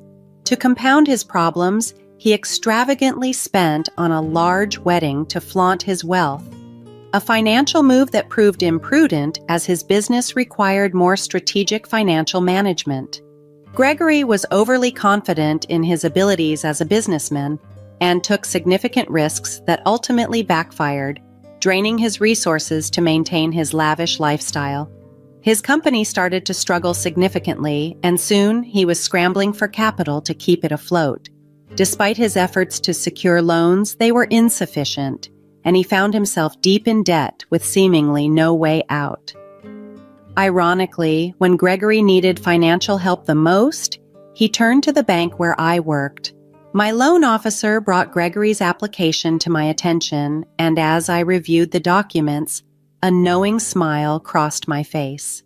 That evening, I visited Tyler, and unexpectedly, Gregory also appeared. His surprise at seeing me quickly turned to disdain. "Oh, I see you're trying to live off my dad now, Patricia. Fortune hunters are so predictable. You knew my dad had a soft spot for you, and now you're trying to take his money by acting all friendly," Gregory accused sharply. "It's good to see you, Gregory," I replied calmly. "I would provide some clarification for your accusations, but I simply don't wish to indulge your assumptions." Gregory then turned to Tyler. "Dad, you must be naive to keep this woman in your life.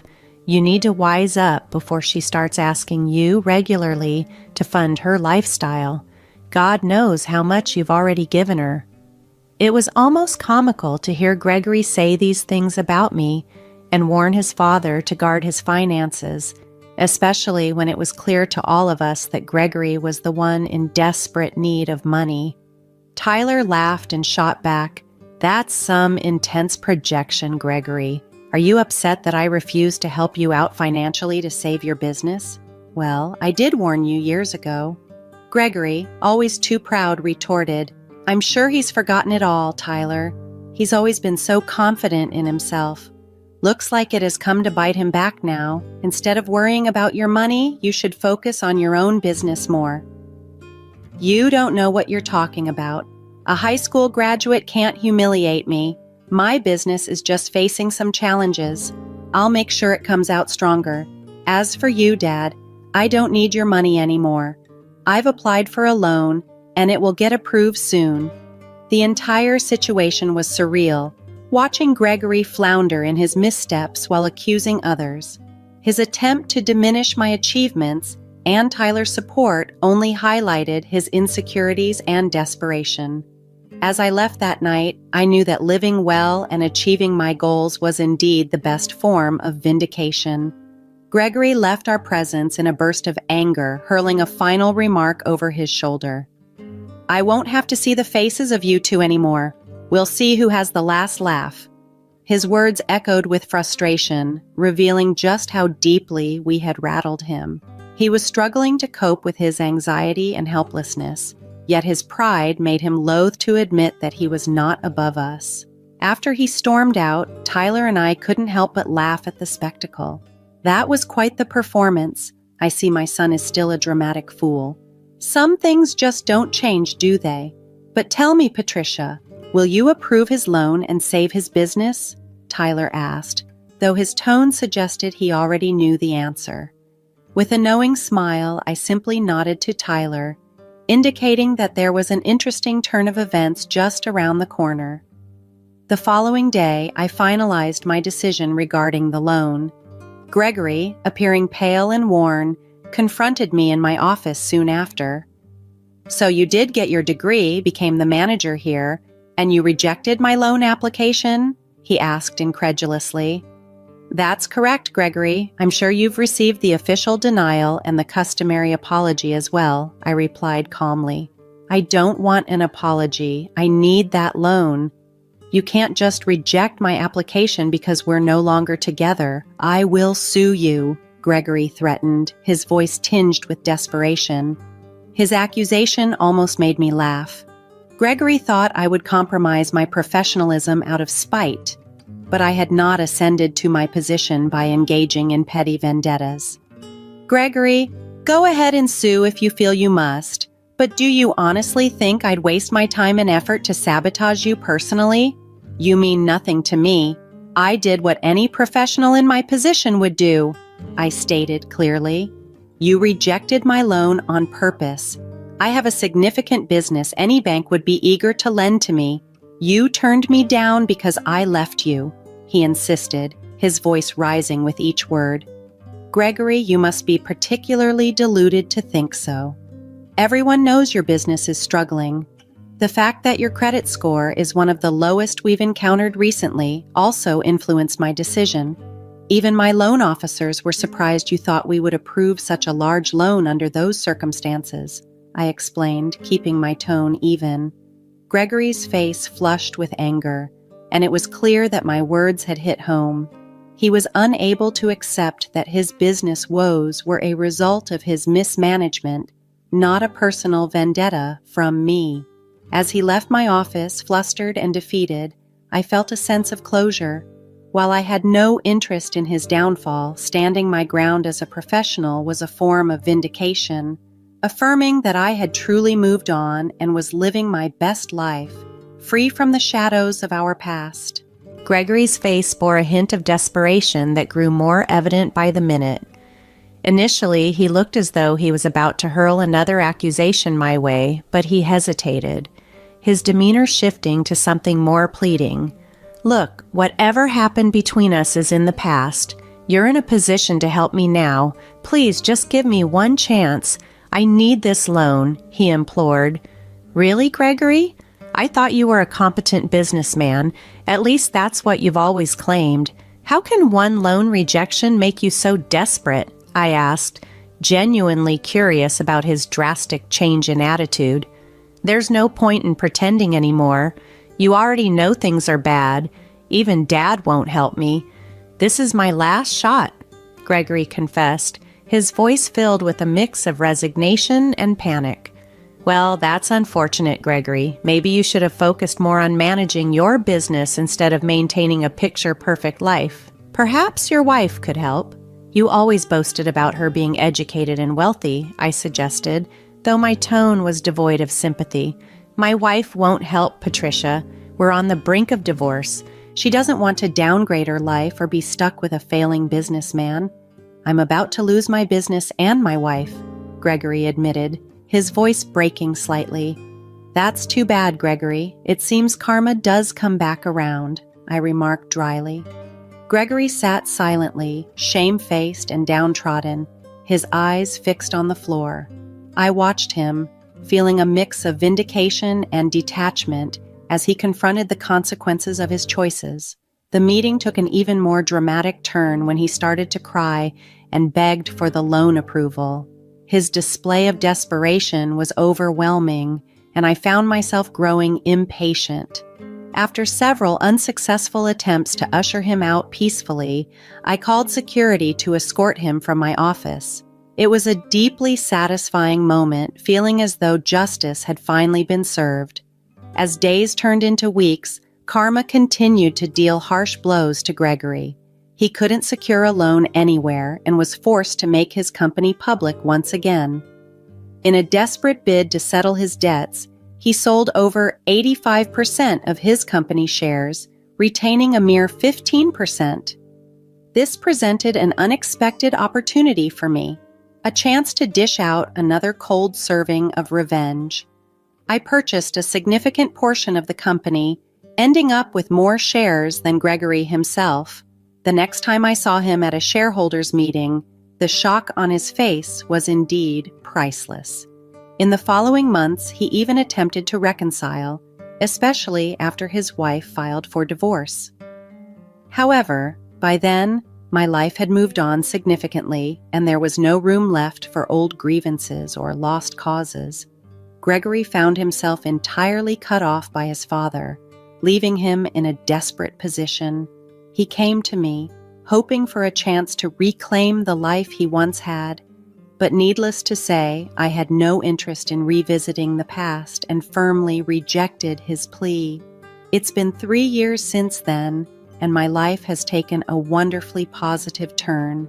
I'm thriving in ways I had only imagined and am now happily engaged, looking forward to a fall wedding in the coming year or 3. Tyler, who has been a steadfast support for me, remains a significant figure in my life. We continue to share a close bond, and he will be walking me down the aisle on my wedding day, a role we both cherish.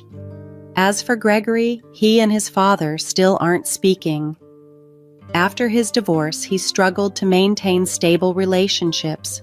While he's managed to get his extravagant spending habits under control, he seems to be living a life marked by dissatisfaction. Despite his attempts to reconcile and beg for another chance with me, I've made it clear that there's no possibility of us ever getting back together.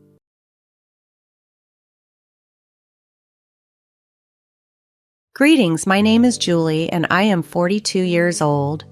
Reflecting on a particularly challenging period in my life, it all started when I decided to end my marriage to Thomas. It became painfully evident that we were simply not right for each other. Thomas's behavior, often childish and immature, frayed my nerves. The thought of being tied to him for life felt more like a punishment than a partnership. But the troubles in my marriage weren't solely caused by Thomas. His mother, Martha, significantly contributed to my distress. From the outset, she made it clear that I would never meet her lofty standards for her son. Her relentless criticisms and subtle undermining eroded my confidence, making me feel like an outsider in my own home. I recall numerous occasions when Thomas's lack of maturity combined with Martha's meddling turned our relationship into turmoil. There were evenings I returned home from work longing for tranquility, only to find Thomas lost in his video games, completely ignoring both me and our shared responsibilities. Any attempt to discuss my frustrations was met with indifference. "I've had a tough day, Thomas. Could you help out with some chores?" His typical response was dismissive.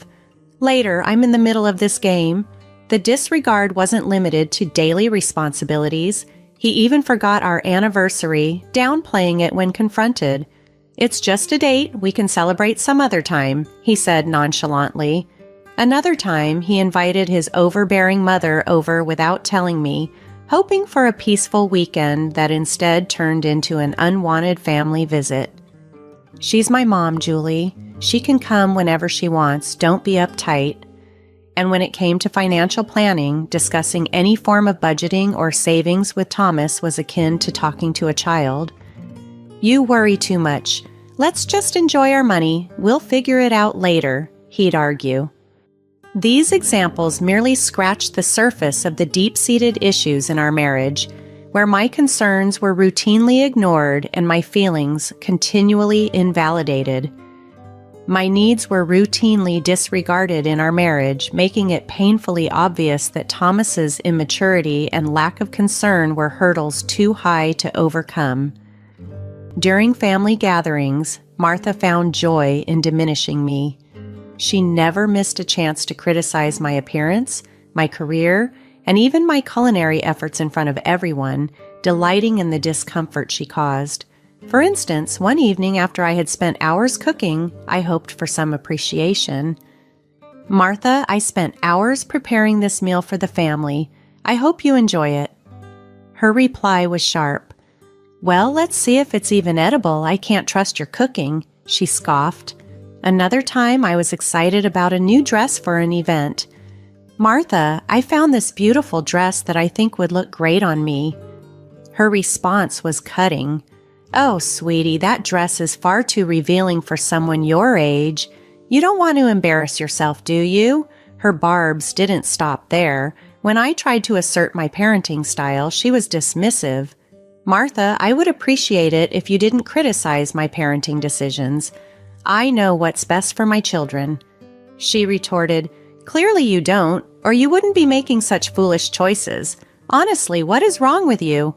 When I shared my efforts to lead a healthier lifestyle, hoping for support, she belittled them. "Oh, please, you're wasting your time with all that exercise and dieting. You'll never look as good as me." And her justification was blunt whenever I requested her to stop making snide remarks about me to others. "I'm just telling the truth, dear. People should know what they're dealing with when it comes to you." Martha's constant belittlements and disparaging remarks were a perpetual source of stress and deeply impacted any positive aspects of my relationship with Thomas. The breaking point was realizing I deserved more than this toxic dynamic. I made the difficult but necessary decision to file for divorce, seeking liberation from the relentless emotional turmoil. In court, I laid bare the irreconcilable differences and the negative impact of this marriage on my well-being. As the proceedings concluded and I began to feel the burden lift, Martha, my ex-mother-in-law, could hardly hide her pleasure. She jumped up, a twisted smile of victory on her face, reveling in the dissolution of our marriage.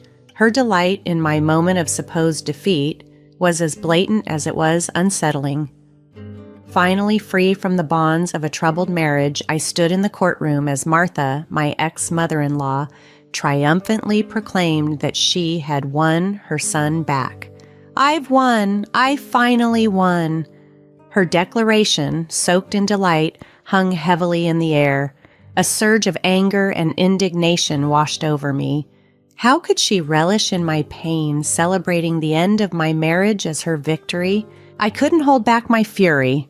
With my voice steeped in contempt, I confronted her, exposing her as the miserable and pathetic person she was. But instead of faltering under the harshness of my words, Martha only laughed. Her laughter, cold and mocking, echoed through the courtroom, a cruel soundtrack to the close of a chapter that had brought me nothing but distress. It was a stark reminder that some people relish in the downfall of others, their joy twisted by their bitterness. Her laughter only fueled my resolve to move beyond the toxicity that had ensnared me. As I walked out of that courtroom, leaving behind the ruins of a failed marriage and a toxic relationship, I pledged to reclaim my life and pursue the happiness that had long eluded me. Martha's mocking joy underscored the battles I had endured and the inner strength I had discovered. No longer would I let the judgment of others or the cruelty of those determined to belittle me define my worth. I was determined to rise above the bitterness, to embrace the freedom that lay before me. With each step, I embarked on a journey of self-discovery and healing, intent on building a life that reflected my true value and worth. The road ahead was filled with uncertainty, but I approached it with unwavering resolve. The path to happiness might not be straightforward, but the struggles and hardships I had faced had forged a resilience within me. It was time to leave the drama the toxicity and the emotional scars behind, and step into a future brimming with hope, self-love, and the promise of a brighter tomorrow. Unfortunately, the story doesn't end here. As it turns out, when Martha gloated about her victory, she expected to gain something tangible, something she believed she had finally secured. But as fate would have it, she was mistaken. She thought she would inherit a coveted family heirloom, but it was never meant to be hers. Martha had long coveted a stunning heirloom from my family, the diamond orchid necklace. This piece, an exquisite design passed down through generations, was estimated to be worth millions due to its rarity and craftsmanship. Whenever Martha saw the necklace, her eyes lit up with unmistakable greed. But throughout my marriage to Thomas, it remained tantalizingly out of her reach. Throughout our years together, Martha frequently suggested we should sell the necklace and use the proceeds for more practical purposes. Each time, I firmly rejected her idea, explaining that the necklace was not only valuable but held profound sentimental significance as a pivotal part of my family's legacy. Despite her persistent attempts to sway my decision, I was unwavering in my resolve to keep the necklace within my family. After the divorce was finalized, Martha harbored the expectation that she might somehow gain from the necklace's value, believing she could claim a share that would satisfy her materialistic desires. However, she was unaware of the plans I had in mind. A month had passed since the divorce when, unexpectedly, I heard a familiar knock at my door. Opening it, I found Martha, her face streaked with tears, her voice trembling. "Julie, please, I need to talk to you," she pleaded. Despite my mixed feelings, curiosity tinged with a reluctant sympathy, I let her in from the cold. Once settled in the living room, I encouraged her to share what was on her mind. Through her sobs, Martha struggled to explain, revealing the crumbling of her carefully laid plans. "My plan? It failed, Julie. I thought I'd finally have what I wanted, but everything has gone wrong." With a hint of skepticism, I pressed her for details, intrigued by her apparent defeat. "What plan are you talking about, Martha? And why are you so upset?" Taking a deep breath, Martha tried to compose herself. "I thought that after the divorce, Thomas would be entitled to half of the heirloom's value," she confessed. Her scheme had hinged on manipulating her son to secure a piece of my family's treasure, a plan now clearly in ruins. I thought I had triumphed, but then Thomas dropped a bombshell that shattered all my hopes. Curiosity tinged with a dose of satisfaction, I leaned in closer, encouraging Martha to spill the details. "So, what did Thomas reveal, Martha? I'm listening." Wiping away her tears, her voice a blend of regret and disbelief, Martha confessed, "He told me that he had forgotten to mention a prenuptial agreement he signed before we got married. It clearly stated that the heirloom, along with all your money, was completely off limits. I never stood a chance." I couldn't help but burst into laughter, a mix of relief and vindication coursing through me. "Oh, Martha, you have no idea how much I anticipated this moment. I knew all along that your manipulative schemes would unravel." Martha's face turned a mix of embarrassment and anger. "You knew all along and still let me believe I had won? How could you?" Leaning back in my chair, a sense of triumph radiating from within, I replied with a wry smile, "Oh, Martha, I didn't let you believe anything. You saw what you wanted to see, blinded by your greed. I knew the truth would eventually come out." As the reality of her folly sank in, Martha's tears morphed into a mix of frustration and regret.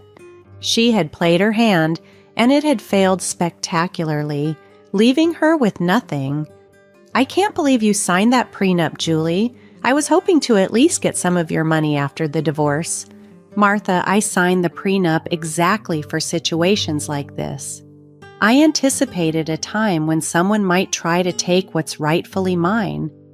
You were never really about being a good wife, were you? How could you do this? This isn't about being a good wife, Martha. It's about protecting myself and my assets from manipulative people like you. I had the foresight to secure my future, I explained, unapologetic. But I need the money, Julie. I'm desperate, Martha pleaded, her desperation evident. That's not my problem, Martha. You made your choices, and now you have to deal with the consequences. It's time for you to leave my house. You're so cruel and selfish, Julie. I'm not the one who tried to deceive and manipulate for personal gain, Martha. You reap what you sow. Now please leave. The room fell into an uncomfortable silence, punctuated only by Martha's sobs. The weight of her failed schemes filled the space, a stark reminder of the consequences of her actions. As the reality of her situation dawned on her, Martha was hit with the painful truth that her greed and deceit had left her with nothing. Despite her predicament, I stood firm, resolute in defending my rights and protecting what was rightfully mine. My experiences have taught me that trust and love should not blind one to the potential for betrayal. As Martha prepared to leave, her expression was a blend of anger and resignation, the bitterness of her choices hanging heavy in the air. With a resentful tone, she spat out, "Heartless! You call me heartless, Martha? Reflect on how you've treated me throughout my marriage to Thomas. You were the one who was vindictive, cruel, and manipulative," I retorted. "You're exaggerating, Julie. I never treated you badly," she claimed defensively. "Oh, really? Shall I remind you how you purposefully excluded me from family events, belittled my achievements, and spread rumors about me? You seem to relish my distress. I did no such thing. You're just trying to paint me as the villain," Martha protested. "Enough of your lies and manipulation. Leave my house now or I will call the police," I declared, giving her an ultimatum. "Please, Julie, just give me some money. I need it," she pleaded desperately. "You have 50 seconds to leave my property. This is your last chance," I insisted firmly. "You can't do this to me, Julie. I'm family." "Family doesn't treat each other the way you've treated me. Good riddance, Martha." As the seconds ticked down, Martha's face was a mixture of anger, disbelief, and defeat. Realizing that her manipulative tactics had failed, she turned and walked towards the door. The tension in the air was palpable as she exited, leaving behind a trail of regrets and facing the consequences of her actions. Feeling a blend of relief and liberation, I stood tall. I had cut ties with toxicity and reclaimed my independence. The next day, as if on cue, another figure from my past emerged, seeking reconciliation. "What do you want, Thomas?" I asked, wary. "Julie, I need your help. I'm in a tough spot right now and was hoping—" "Save it, Thomas. I don't want to hear your excuses. You dared to call instead of facing me like a man. How cowardly can you be?" "I thought it would be better this way, Julie. Please, just hear me out." "All right, Thomas, I'm listening," I said, bracing myself for what was to come. "Why don't you start by explaining how you constantly belittled my ambitions, mocked my dreams, and made me feel like I was never good enough? Do you even remember any of that?" "I don't know what you're talking about, Julie. Sure, we had our disagreements, but—" "Disagreements? Is that what you call it?" I interrupted. "I call it emotional abuse. You tried to undermine me at every opportunity, hoping to break my spirit. Well, guess what? I'm done with it. I deserve better. Julie, please, I'm sorry for everything. I'm in a tough spot right now, and I thought maybe—" "It's funny, Thomas," I continued, cutting him off. "You agreed to the prenup, yet here you are, begging and sniveling. Didn't you know what you were signing? Or did you just assume you'd change my mind later?" "I didn't fully understand it back then. I just knew that I loved you," Thomas stammered. "Cut the crap, Thomas. You always had an angle. Now you're out of options," I said sharply. "Julie, I don't know what to say. Yeah, I figured as much. You've always been at a loss for words when it matters. Listen to me, Thomas. This is the last time I'll say this. If you try to contact me again, I will get a restraining order. Do you understand?" "But Julie—" "No, Thomas, it's over. Goodbye." With that, I hung up the phone and proceeded to delete his number. I was finally free from both him and Martha, and the relief was palpable. As I sat reflecting on the journey I've traveled since the end of my tumultuous marriage, a profound sense of contentment washed over me. I found myself in a far better place, both mentally and emotionally. It felt as if a heavy weight had been lifted off my shoulders, and I could breathe freely again. Life had taken some unexpected turns, but now I found myself relishing the joys and pleasures it had to offer. Embracing my newfound independence, I ventured back into the dating world. Meeting new people and experiencing the excitement of romantic connections was exhilarating. Throughout it all, I learned to value my worth and never settle for anything less than the love and respect I deserved. In addition to the thrill of new relationships, I found solace and empowerment in sharing my story. The journey I endured during my marriage inspired me to write a book, a memoir recounting the trials and tribulations of my past. It is a testament to the strength I discovered within myself, a story of overcoming adversity and finding empowerment in the aftermath of a challenging life chapter. I've unearthed a profound strength within myself, a beacon of hope that I'm compelled to share with others who have walked similar rugged paths. My writing endeavors to highlight the critical importance of self-love and the boldness necessary to escape the clutches of damaging relationships. As I move forward, the distant rumblings of discontent from my ex-husband and former mother-in-law reach me. Their envy unmistakable as they observe my blossoming success and well-being from afar. Their miscalculation of my inner fortitude has left them to contend with the repercussions of their actions. As I've put distance between their toxicity and my new life, their efforts to sully my reputation persist. Martha and Thomas have launched futile attempts to discredit me, aiming to bring me down to their level of despair. Yet I remain unshaken and undeterred. Firm in my resolve, I am taking legal action to counter their defamatory statements. Their provocations serve only to fuel my resolve to see justice done. This new chapter of my life is steeped in gratitude for the resilience I've discovered within and the solid support system surrounding me. Encircled by friends and family who uplift and inspire, they have cheered on my transformation and motivated me to continue reaching for greater heights. From the ruins of a shattered marriage, I have emerged not only unscathed but fortified, enlightened about my worth, and more determined than ever to live freely and fully. This journey, though fraught with challenges, has catapulted me into a realm of self-empowerment and authenticity. My life's narrative is no longer defined by the shadows of pain, but illuminated by the triumphs of overcoming and thriving. Having moved past the darkness, I now bask in the light of promising new beginnings.